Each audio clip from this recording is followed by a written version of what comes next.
বর্ষবরণের অনুষ্ঠান ঘিরে কেউ যেন অপপ্রচার চালাতে না পারে সেজন্য সারা দেশে সাইবার নজরদারি বাড়ানো হয়েছে বলে জানিয়েছেন র্যাবের মহাপরিচালক একেএম শহীদুর রহমান।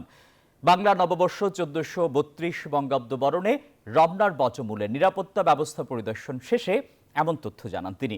বলেন, সেনাবাহিনী, পুলিশ ও র্যাবের সমন্বয়ে পহেলা বৈশাখের নিরাপত্তা ব্যবস্থা সাজানো হয়েছে। আর ডিএমপি কমিশনার জানান, নিরাপত্তার চাদরে ঢাকা থাকবে রাজধানী।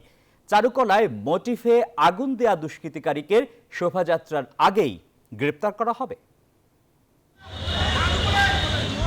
রমনার বটমূলে চলছে বাংলা বর্ষবরণ অনুষ্ঠান। হঠাৎ বোমা বিস্ফোরণ, তাৎক্ষণিক এমন পরিস্থিতি কিভাবে নিয়ন্ত্রণ করবে আইন শৃঙ্খলা বাহিনী তা যাচাই করে নিতে ডিএমপির সিটিটিসির এমন মহড়া, যা পরিদর্শন করেন ডিএমপি কমিশনারও। বাংলা নববর্ষ ১৪৩২ বঙ্গাব্দ বরণ নিয়ে সংবাদ সম্মেলনে ডিএমপি কমিশনার শেখ সাজ্জাদ আলী জানান, নিরাপত্তা বিঘ্ন হতে পারে এমন কোনো শঙ্কা নেই। আনন্দ শোভাযাত্রায় মাঝপথে কেউ যোগ দিতে পারবেন না।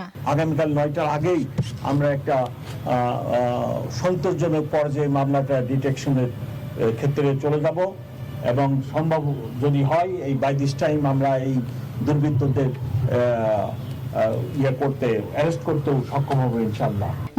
বান্ডেল থাকলে প্রতি সেনমানিতে টাকা বাঁচবে। বিকাশ সেনমানি বান্ডেল কিনে জিতুন প্রতি লেনদেনে। নির্ধারিত সময়ে অনুষ্ঠান শেষ করার পাশাপাশি বিশেষ নিরাপত্তা নির্দেশনা মেনে চলার আহ্বান ডিএমপির। আমরা ১৮,০০০ নিরাপত্তা কর্মী, পুলিশ অফিসার নিয়োগ করতেছি, সাথে র্যাব আছে, বাংলাদেশ আর্মি আছে। অন্যদিকে র্যাবের মহাপরিচালক অতিরিক্ত আইজিপি একেএম শহীদুর রহমান জানান, ডগ স্কোয়াড দিয়ে সুইপিং করা হচ্ছে পুরো রমনা। কয়েক স্তরে দেশব্যাপী সাজানো হয়েছে নিরাপত্তা ব্যবস্থা। এই এলাকাতে এই ভেন্যুটিকে আমরা সুইপিং করব। অলরেডি সুইপিং শুরু হয়েছে, একবার করেছি এবং চূড়ান্তভাবে অনুষ্ঠান শুরুর আগে চূড়ান্তভাবে করা হবে।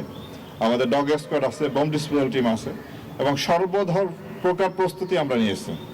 ইনশাআল্লাহ নিরাপত্তা জনিত কোনো সমস্যা হবে না বলে আমি আশাবাদী।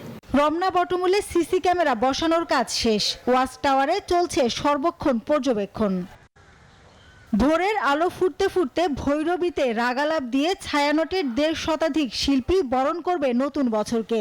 এবারের বার্তা, আমার মুক্তি আলোয় আলোয়। চলছে শেষ মুহূর্তের প্রস্তুতি। মাসুদা লাবনী, নিউজ 24, ঢাকা।